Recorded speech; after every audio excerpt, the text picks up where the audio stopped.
Muchas gracias. Tengo una presentación también, si la pueden cargar, por favor. Mientras tanto, pues aprovecho de comentar que es un honor para mí estar aquí. Yo fui alumno de esta casa de estudios, también egresé de esta universidad, y aunque vivo fuera, siempre mantengo un ojo puesto aquí con todo lo que está pasando, y bueno, pues he venido a mi país a ver un poco el tema de los 50 años. Estoy organizando también la venida de Baltasar Garzón con todo lo que eso significa, que ha costado muchísimo, con toda la polémica y todo aquello, ¿no? Pero hoy día voy a hablar de... bueno, y otra cosa que también, por si acaso, después en la ronda de preguntas, a alguien le interesa, yo he trabajado como abogado en la petición de arbitraje internacional del pueblo mapuche, que está presentada en La Haya, y el propio presidente se la ha presentado, así que también podríamos eventualmente hablar de eso si es que nos da el tiempo. Pero hoy día vengo a hablar, ya está cargada, de ecocidio. Y lo primero que hay que decir sobre el ecocidio para hablar de este tema es situarnos un poco en el contexto del derecho penal internacional. Siguiente, por favor. La imagen que tienen allí es muy conocida, ¿no? Ahí está Goebbels con Hitler, están los crematorios, está la entrada de Auschwitz, y está también los campos de concentración con los detenidos judíos y todo eso. ¿Qué provoca este momento de inflexión en la historia de la humanidad? Provoca algunas cosas conocidas, hablando de memoria, ¿no? La Carta de las Naciones Unidas, que me aleje un poquito ya. La Carta de las Naciones Unidas, que es de 1945, pero el juicio de Nuremberg es del 46, ¿sí? Y la Declaración de Derechos Humanos es del año 48, ¿no? Entonces, en este momento surge también la Convención contra el Genocidio, y en este momento empieza también a gestarse el proyecto de Corte Penal Internacional. Es desde ese momento, y hay una larga evolución que cruza toda la Guerra Fría y que se demora muchísimo, digamos, hasta llegar a el siguiente, por favor. Sí, ahí estaba lo que estaba diciendo, que se me olvida decir siguiente. Es lo que estaba diciendo, ¿no? Y la siguiente, por favor. Entonces, hay un largo proceso, gracias, una larga evolución que cristaliza en la Corte Penal Internacional, que se adoptó el 17 de julio de 1998, el Estatuto de Roma, y el 1 de julio de 2002 entró en vigencia. Siguiente, por favor. Entonces, lo que tienen acá, estas imágenes corresponden a la guerra de Vietnam, por todos a lo mejor muy conocidas. Para hablar de ecocidio, el origen de la palabra ecocidio, hay que encontrarlo en la guerra de Vietnam. A propósito de la guerra de Vietnam, siguiente, por favor, vamos a ir rápido, de la guerra de Vietnam, un señor que se llama Arthur Galston, que es un biólogo estadounidense, en una conferencia en el Congreso de Estados Unidos, de estas comisiones que se arman, estas conferencias sobre la guerra de Vietnam, este señor acuña por primera vez el concepto ecocidio.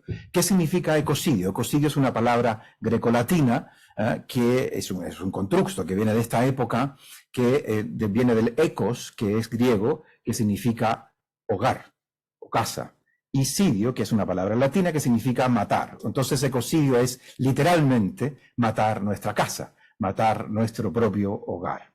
Es interesante porque este señor es precursor del llamado agente naranja, que originalmente él lo concibe como un precursor, digamos, como un fertilizante, ¿sí? Para favorecer el cultivo en la época de la Revolución Verde y todo eso, ¿no? Sin embargo, Estados Unidos, el gobierno de Estados Unidos, el ejército, lo toma y la transforma en el agente naranja que tanta destrucción estaba causando en la guerra de Vietnam. Entonces este señor acuña esta frase y se transforma en una suerte de activista en contra del ecocidio. Mira, para hacer el paralelo, es algo muy parecido a lo que pasó con Albert Einstein, ¿sí? Que él hace todos los estudios para la energía atómica, la energía nuclear, etcétera, y termina en la bomba atómica. Entonces, cuando sus estudios se ocupan para eso, él se transforma en un activista, en un pacifista. Pues este señor se transforma en un ambientalista, ¿no?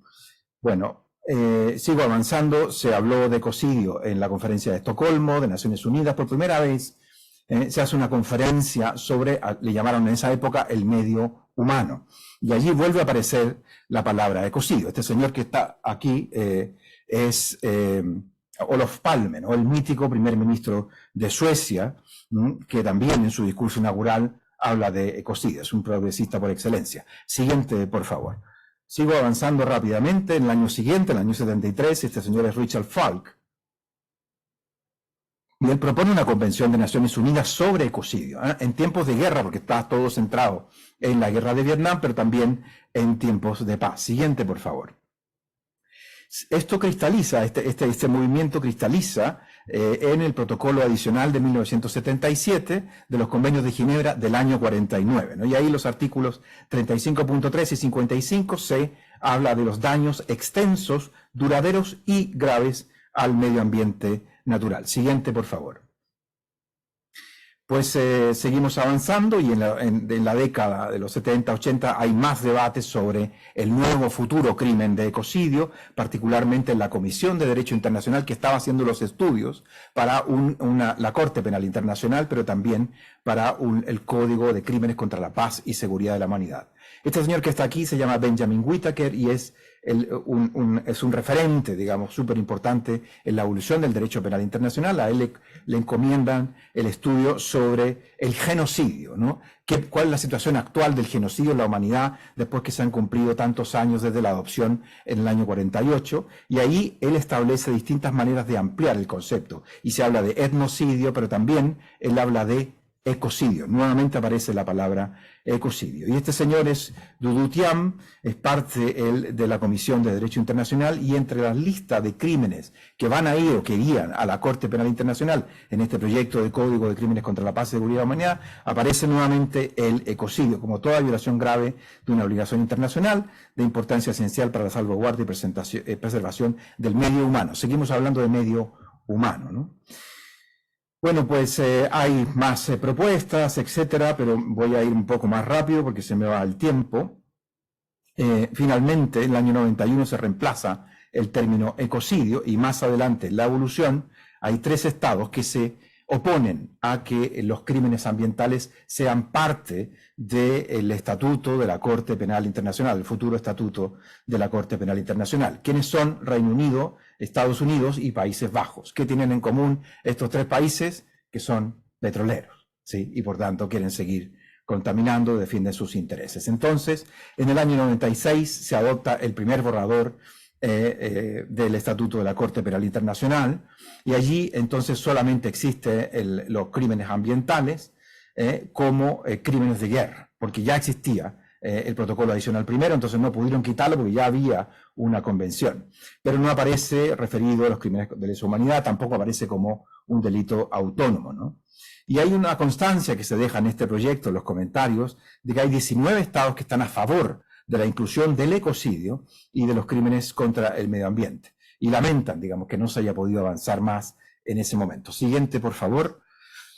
Esta mujer que tienen allí es Polly Higgins, que es la fundadora de la organización en la cual yo trabajo, que se llama Stop Ecocidio, y ella pues rescata este crimen de ecocidio. Sucede que el crimen de ecocidio cayó en el olvido, extrañamente fue borrado de todos los borradores previos, o sea, desaparece, literalmente desaparece. Hay una tergiversación histórica, digamos. Y esta mujer, en una investigación para su tesis doctoral, destapa este escándalo, ¿no? de tergiversación de todos los documentos donde se había borrado la palabra ecocidio. Y ella rescata el término y es una activista y acuña su propio término. Ahí está la definición. El problema es que es una definición demasiado amplia y fue criticada, digamos, precisamente por eso.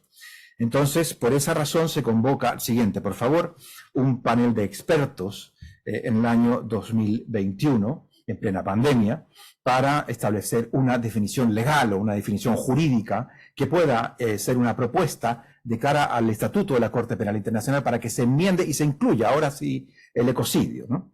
Entonces, porque el panel de expertos, bueno, pues Stop Ecocidio, fallece Polly Higgins y eso le da mucho impulso a la campaña, y entonces se decide centrar, digamos, en esta iniciativa de hacer una definición legal para hacer una propuesta a la Corte Penal Internacional. Siguiente, por favor. Aquí está el panel de expertos, el panel independientes, y que tiene varias particularidades, ¿no? Si ustedes ven aquí, hay un presidente, Philip Sands, hay una vicepresidenta mujer, que es africana, hay una vicepresidenta mujer, hay un vicepresidente hombre, o sea, tiene equilibrio de género, ¿no? Hay dos personas latinoamericanas, uno de ellos es quien habla, el otro es Pablo Fajardo de Ecuador. Ahí, siguiente, por favor, ahí tienen la lámina, digamos, donde está el panel de expertos y donde está la definición legal que se alcanzó en junio del año 2021. Ahí está abajo el enlace, si alguien quiere pincharla, está la definición y todos los comentarios para poder analizarla en detalle. Si el tiempo nos da, pues iremos a ello. Pues siguiente, por favor. Entonces, como les decía, algunas particularidades de este panel de expertos: tiene equilibrio de género, tiene inclusión racial y étnica, hay representatividad de todos los continentes, hay representatividad también de los sistemas jurídicos, el common law, el civil law, etcétera, ¿no? Y los miembros son expertos en derecho penal internacional o en derecho ambiental, y hay académicos, ex jueces de Naciones Unidas, ex fiscales de la Corte Penal Internacional, funcionarios de Naciones Unidas, litigantes, etcétera, etcétera. Siguiente, por favor. Bueno, el panel trabajó durante 6 meses, y las sesiones se fueron incrementando con frecuencia. A medida que avanzaba el tiempo, pues también nos pasa, ¿no? No solamente nos pasa a los chilenos, sino que también cuando se acerca el plazo uno ya se pone más todavía, ¿no? Bueno, se hizo una consulta global y pública, para que cualquier persona del mundo pudiera hacer observaciones sobre esta definición, qué debía contener la definición, y se recibieron observaciones de la juventud, de la fe, de comunidades indígenas, también del mundo empresarial, etcétera, etcétera. Siguiente, por favor. ¿Acuerdo? ¿Se acuerda? Sí. Ya. Vale. Entonces, finalmente se alcanzó un acuerdo. El acuerdo no fue sencillo, éramos todos tan diversos, que fue muy difícil ponerse de acuerdo. Sin embargo, alcanzamos el acuerdo con algo que yo le llamo generosidad intelectual. Yo recuerdo una anécdota donde viene el presidente del tribunal, o sea, del panel, y él dice, yo estoy firmemente convencido de esto, pero los invito a ustedes, colegas, a que me convenzan de que estoy equivocado. O sea, maravilloso, maravilloso. Y lo convencimos, lo convencimos. Y por esa razón se flexibilizó bastante. Por supuesto, habían algunos que éramos más pro medio ambiente y queríamos que la definición fuera lo más amplia posible. Otros eran más pro empresa, digamos, pro estados, ¿no? Donde decían, no, la definición no puede ser tan amplia, porque si no los estados no la van a aprobar. Esto tiene que ser viable. Entonces esto me recuerda a mí, lo tienen allí, el dilema de Max Weber, ¿no? Donde está la ética de las convicciones versus la ética de las consecuencias. ¿Y cómo resolvimos este dilema? Lo resolvimos con equilibrio. Es decir, es una definición equilibrada entre lo que queremos proteger y entre lo que es factible también de proteger y que los estados aprueben. Una definición muy estricta puede ser aprobada por cualquier estado del mundo, pero no nos va a servir para proteger el medio ambiente. Entonces necesitamos el equilibrio. Siguiente, por favor. Bueno, ahí tienen la definición. Esto es seguida de un comentario y de un montón de términos, ¿no? El ecocidio es cualquier acto ilícito o arbitrario perpetrado a sabiendas de que existe una probabilidad sustancial de que cause daños graves, que sean extensos o duraderos al medio ambiente. Siguiente, por favor. Algunos comentarios preliminares o generales sobre esto. Y es que esta definición está destinada a ser aplicada por la Corte Penal Internacional. Por tanto, cuando un Estado quiera ocupar esta definición en su legislación interna, seguramente tendrá que hacer cambios, y de eso probablemente nos hable el colega Rodrigo, ¿no?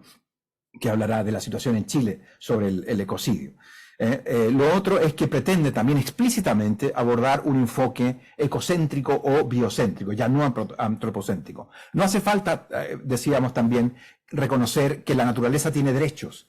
No hace falta llegar tan lejos. Basta con reconocer que es sujeto o objeto de protección.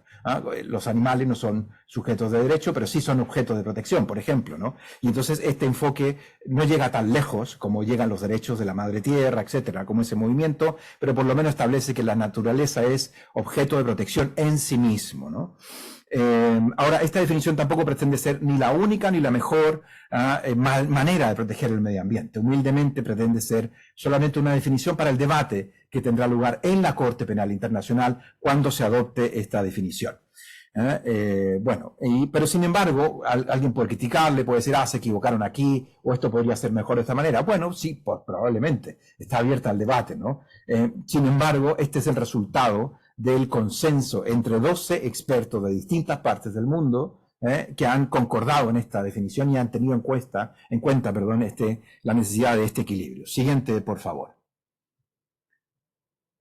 La definición, va seguida de una propuesta, ¿no? De incorporar un párrafo adicional. Esto es novedoso para los que son especialistas o que les gusta el derecho internacional. Esto es novedoso porque incluso se pretende enmendar el preámbulo del Estatuto de Roma. Yo nunca había visto que se enmendara el preámbulo de una convención internacional, pero esto se pretende hacer, ¿no? Y en el artículo 5º, claro, hay que incorporar y están listados todos los delitos que son competencia de la Corte Penal Internacional y se pone uno nuevo, que es la letra E. Y además se incorpora un artículo 8 ter. Vieron ustedes las discusiones que hubo sobre si colocar un 8 ter o con a lo mejor un 7 bis o en fin un 6 bis o un 5 bis, etcétera, ¿no? Finalmente fue el 8 ter.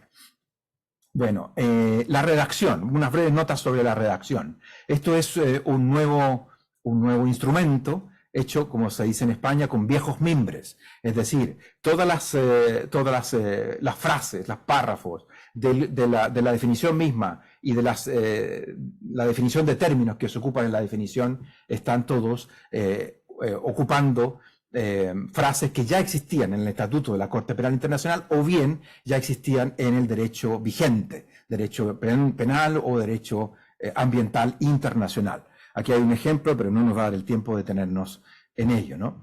¿Cómo se estructura? Ya lo he dicho, primero en la definición breve, que ya hemos leído, y luego la definición de términos, y hay otras definiciones adicionales en los comentarios.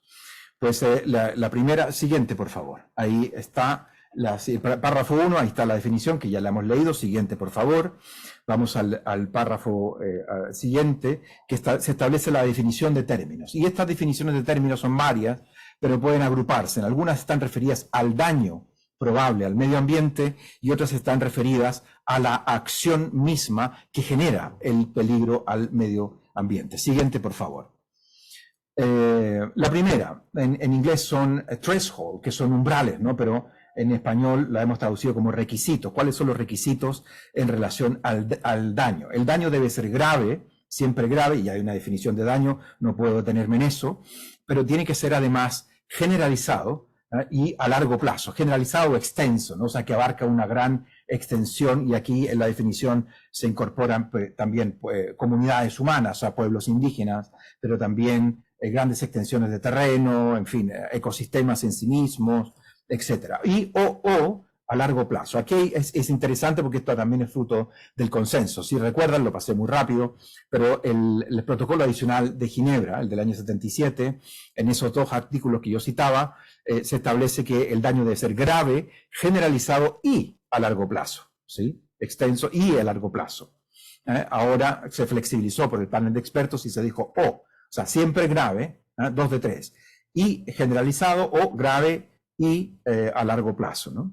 Y también se define lo que es a largo plazo. Hay daños que son irreversibles, pero hay daños también que requieren mucho tiempo, décadas, en que la naturaleza vuelva a regenerarse, y a veces esa regeneración tampoco se llega al mismo nivel anterior. Sigo adelante. Siguiente, por favor. En relación a la acción, requisitos en relación a la acción debe ser ilegal o arbitraria. Ilegal de acuerdo a el derecho nacional o el derecho internacional, pero sin embargo, fue una reflexión del panel de expertos, en el mundo hay países que son muy diversos, estados muy diversos, hay estados fallidos incluso, y hay territorios donde no hay estados, ¿sí? Entonces no hay legislación. Por ejemplo, en alta mar, ahí no hay legislación que rija, ¿no? Entonces se cometen muchos atentados contra el medio ambiente en países que tienen una legislación ambiental precaria o inexistente, y por esa razón se establece esto de arbitrario. En realidad, arbitrario a mí no me gusta nada, es una mala traducción, pero es una traducción que ya ocupó el Estatuto de Roma, entonces hubo que seguir lo que ya estaba vigente, ¿no? Pero es una mala traducción de la palabra wanton, y wanton más bien se podría traducir, creo yo, mejor como desproporción, que es una desproporción entre el daño al medio ambiente y el beneficio esperado. El panel de expertos deja ahí expresamente señalado en estos comentarios de que el ser humano, desde que existe en la Tierra, está modificando el medio ambiente. Y muchas veces provoca daños, y provoca daños que son graves, y provoca transformaciones que son a largo plazo, etcétera, ¿no? Pero tiene que haber una proporción entre el beneficio y el daño que se puede causar. Y cuando está esa de proporción, aunque no sea ilegal, aunque no infrinja la legislación ambiental nacional o internacional, eso va a ser también un ecocidio. Siguiente, por favor. Bueno, siguiente, por favor, me lo salto porque se me está acabando el tiempo. Vamos al elemento subjetivo. Elemento subjetivo. A mí me encanta esta parte, creo que es la más divertida, porque ahí tienen a Pinky y Cerebro, ¿no? Afortunadamente no tenemos un villano que noche tras noche diga voy a destruir la Amazonía o voy a destruir el medio ambiente, etcétera. No tenemos a alguien así, por tanto, los que son juristas lo entenderán, el problema del dolo directo no existe aquí, ¿sí? Incluso en la guerra de Vietnam. Tampoco Estados Unidos dijo, voy a destruir la selva vietnamita, jaja. No, ellos querían destruir al enemigo y para eso había que destruir la selva, ¿no? Entonces hay un dolo de consecuencia necesaria o de segundo grado. Este dolo de consecuencia necesaria o de segundo grado está incorporado en el Estatuto de la Corte Penal Internacional en el artículo 30, pero el artículo 30 por defecto, todos los crímenes que son competencia de la Corte, incorpora solamente dos. Incorpora el dolo directo y el dolo de consecuencia necesaria. Y entonces el panel de expertos vio la necesidad de modificar esto. Siguiente, por favor. Y eso es, ya. Bueno, me salto un poco. Lo que hay aquí, ahí tienen la imagen del avaro de Molière. Lo que hay aquí, lo que realmente sucede es que las empresas avaras lo que quieren hacer es sacar el máximo beneficio, los máximos recursos naturales sucede que hay daños ambientales, ¿no? Y esa es, como lo ha dicho alguien por aquí, una externalidad, así lo consideran en economía, ¿no? Y entonces, pues esa externalidad tiene que estar incluida dentro de la definición de ecocidio, si no, no nos va a servir para nada. Aquí nuevamente el equilibrio, ¿no? Y por eso, siguiente, por favor, es que el concepto expreso que está puesto en los comentarios es el de dolo eventual, el recklessness en inglés, el dolo eventual. Ahí nuevamente otro avaro de Molière. Siguiente, por favor, ya con esto voy acabando, estoy un poquito pasado. Otra característica que tiene el crimen de ecocidio es que es un delito de peligro, ¿no? Ustedes, como son estudiantes de Derecho, sabrán lo que significa un delito de peligro. Si no, voy a poner un ejemplo muy simple para que todo el mundo lo pueda entender. Y el manejo en estado de ebriedad, ¿verdad? Si alguien maneja borracho, o sea, pasado de copas, y por el solo hecho de conducir y sentarse al volante ebrio, la persona comete un delito. No importa que haya atropellado a alguien, no importa que se haya estrellado en contra de un árbol, de un poste, da igual, ¿sí? Solamente el hecho de conducir es un delito. Es un delito de peligro, la acción que pone en riesgo a los demás, ¿verdad? Entonces me pregunto yo, si es delito subirse a un vehículo borracho, ¿por qué no va a ser un delito poner en peligro de manera seria, extensa o duradera al medio ambiente, ¿no? Entonces basta la sola puesta en peligro. Y esto es muy novedoso para un crimen internacional, una puesta en peligro, ¿no? A nivel interno uno debería establecer la figura también del hecho consumado, con mayor pena, etc. Pero como el derecho penal internacional no hay penas tasadas, es un sistema flexible, entonces no hay pena, digamos, para el delito consumado, pero la configuración está como un delito de peligro. Siguiente, por favor. Ya está puesta la siguiente. Bueno, delito de peligro. Esta imagen nuevamente es porque ya hay esta figura ya existe en el Estatuto de la Corte Penal Internacional.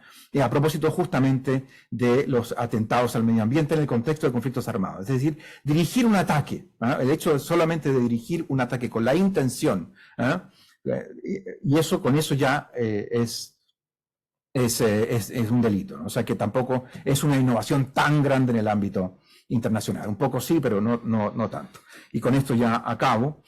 Bueno, ya, siguiente, por favor. Siguiente, por favor. Voy ahora muy brevemente a lo que está sucediendo, ¿no?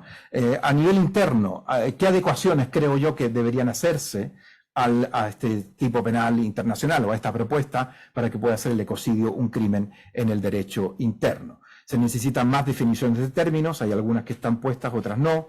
Hay que armonizar la legislación ambiental con la legislación interna. Hay que responsabilizar a las personas jurídicas. El panel de expertos explícitamente esquivó este problema, ¿no? El problema de la responsabilidad de las personas jurídicas. La negligencia podría ser también el derecho interno, no a nivel internacional, porque sería un exceso, pero a nivel interno sí. En fin, figuras agravadas, etc. Siguiente, por favor. Y bueno, pues agravación de la pena, incumplimiento de reglas y procedimientos, omisión de vigilancia, coste de reparación, etc. Bueno, aquí en las banderitas son las propuestas que existen. Actualmente hay una propuesta muy reciente de México, hay otra propuesta en Brasil.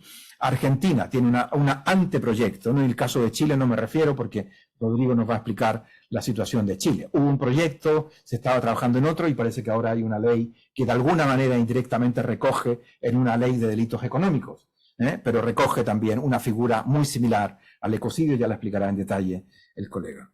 Pues, ¿qué más? Bueno, sigo al siguiente, por favor. Me salto todo esto y simplemente las gracias. Allí tienen mi correo electrónico, por si acaso alguien tiene interés en comentar sobre este tema, quiere escribirme y decirme qué bien o qué mal o lo que sea, o debatir sobre algún tema. Muchísimas gracias.